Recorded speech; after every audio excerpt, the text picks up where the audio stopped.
Hallo und herzlich willkommen auf Epic. Heute haben wir für euch von Hera die HPBS Backup Sites.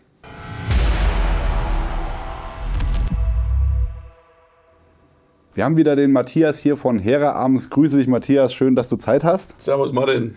Wir hatten ja in unserem ersten Video, wo wir die Gen 4 vorgestellt haben, auch kurz mal die neuen Backup-Sites angesprochen, die ihr jetzt im Programm habt. Ihr habt euch gesagt, wir hatten sowas noch gar nicht, ne? Eine Backup-Visierung, und habt euch jetzt gesagt, warum eigentlich nicht? Warum sollen da immer irgendwelche anderen Teile draufgebaut werden von anderen Herstellern, wenn wir das doch selber gut können? Genau. Wir hatten tatsächlich nach sehr kurzer Entwicklungszeit, man muss sagen, wie läuft das überhaupt ab? Zeitlicher Ablauf bei Hera. Wir unterhalten uns beim Kaffeetrinken über ein neues Produkt. Dann wird das mal aufgekritzelt, wie wir es haben wollen. Wenn das eine gute Idee ist, dann zeichnen wir das mal bis zum nächsten Tag in CAD. Hier war es natürlich so, dass noch ein bisschen mehr dann im Nachgang konstruiert werden musste. Aber dann wird es erst mal 3D gedruckt, und wenn es immer noch gut ausschaut, wird es auch mal gefräst. Ja. Und so war die Entwicklungszeit tatsächlich von kurz vor Weihnachten bis zur IWA, wo wir sie das erste Mal vorgestellt haben, doch schon sehr kurz. Man muss ja bedenken, zwischenzeitlich musste von uns auch noch eine Spritzgussform hergestellt werden, weil ja unsere neuen Backup-Sites aus Polymer sind, aus Glasfaserverstärktem. Und in Unterfranken hergestellt werden. Ja. Backup-Sites haben ja auf AR15 oder auf Halbautomaten schon immer ihre Daseinsberechtigung gehabt, haben die in den letzten Jahren meiner Meinung nach so ein bisschen verloren, einfach aber aus dem Grund, weil die Dinger immer viel zu groß waren und dann die Optiken irgendwie nicht harmoniert haben. Und das war auch euer Ansatz, zu sagen, wir wollen was wirklich super flach und super slim ist und trotzdem aus Polymer. Ja? Da haben ja viele, auch große namentliche Hersteller aus den USA, dann gesagt, ja, okay, wir haben jetzt was, wir wollen es flacher, dann machen wir es aus Metall. Ja.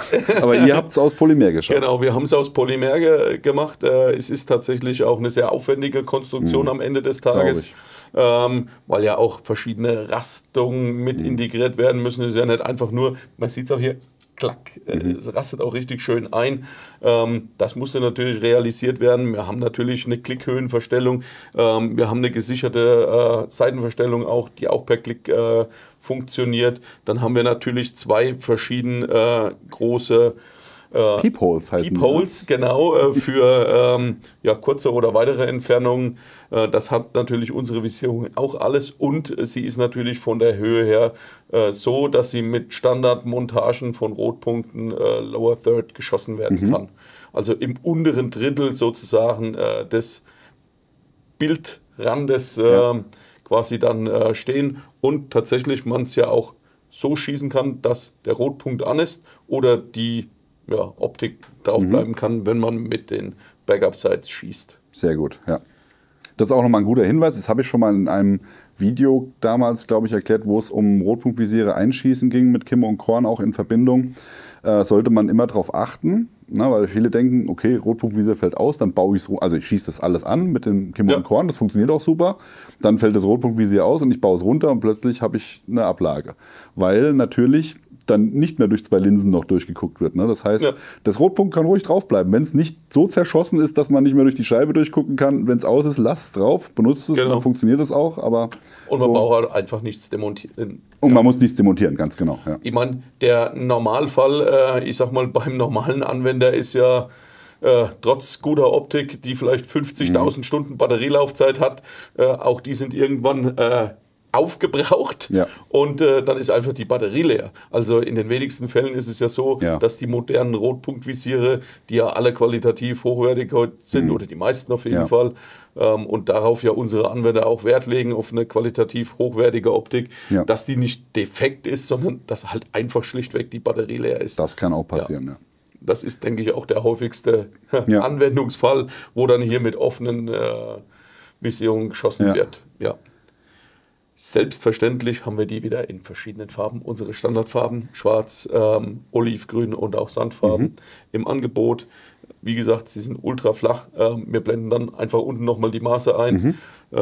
Sind auch ultra leicht. Auch das Gewicht wird unten nochmal eingeblendet.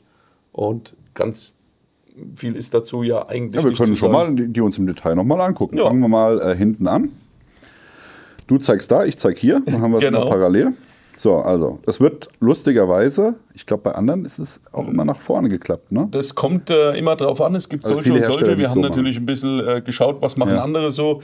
Aber wir haben es jetzt speziell so, um die Visierlänge maximal auszunutzen, so dass wir immer in den letzten Slot gehen können und dann natürlich entsprechend nach hinten und vorne klappen, so dass wir halt Maximierung der Visierlänge haben. Das macht vor allem natürlich Sinn bei extrem kurzen Systemen. Man denkt da an unsere 7,5 Zoll.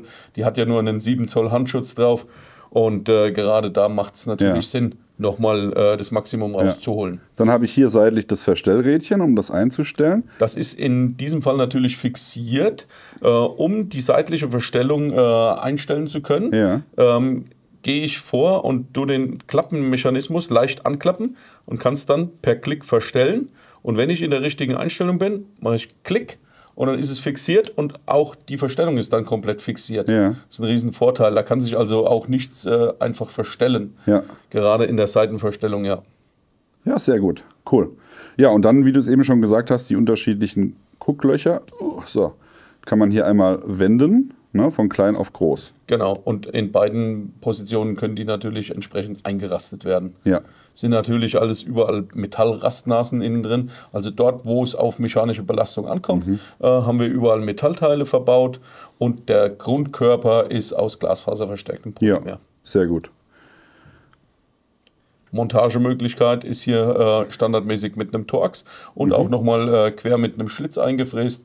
So kann ich die natürlich montieren. Mit jedem Werkzeug, das ich dabei habe. Professionell, einerseits mit Torx in der Werkstatt. Im schlimmsten Fall mit einer scheiß EC-Karte. Ne? Ja, genau. Ja, wunderbar, so soll es sein. Gut, ab zum Korn. Das Korn hat auch hier nochmal eine Klickverstellung drin, auch nochmal eine Anzeige, in welche Richtung ab ist, so dass man sich daran orientieren kann, weil man sehr oftmals bei der offenen Visierung ein wenig verwirrt, in welche Richtung muss ich denn jetzt drehen, wenn der Schuss höher sitzen soll oder niedriger oder rechts oder links, ist hier nochmal auf dem Flip-Up-Side quasi mit eingearbeitet. Super cool, also muss ich echt sagen, perfekt gelungen, vor allem halt auch das Format. Also ich sehe die definitiv unter einen Magnifier passen. Definitiv, und auch vielleicht unter einem sehr flach liegenden Zielfernrohr, auch wenn man natürlich dann das Zielfernrohr, da muss man es natürlich dann abmontieren. Das ist leider nicht anders möglich. Genau, aber der eine oder andere möchte es ja trotzdem auch haben. Durch die meisten Montagen hat man ja Schnelllösehebel dran. Also das kann man natürlich bei diesen klassischen LPBOs super schnell demontieren. In aller Regel. So, jetzt noch die letzte Frage. Bei euren neuen Komplettsystemen, sind Sie dabei oder nicht dabei? Bei den kurzen Systemen, wo sie Sinn machen, sind sie dabei. Und bei den längeren Systemen, wo, ich sag mal, also die 18 Zoll, 20 Zoll Variante, da sind sie nicht dabei. Weil hier ja in der Regel auch mit einer wesentlich größeren Optik von Haus aus geschossen wird. Und die großen, schweren Modelle, wie zum Beispiel die 762, die wie knapp über 5 Kilo in der 20 Zoll Variante, das ist jetzt keine Waffe mehr, die per se für dynamisches Schießen eingesetzt werden würde. Und deswegen sind sie dort nicht dabei. Sehr gut. Okay, dann haben wir diese Info auch. Alle weiteren Infos findet ihr auf der Hera-Webseite. Da blenden wir euch unten mal den Link ein.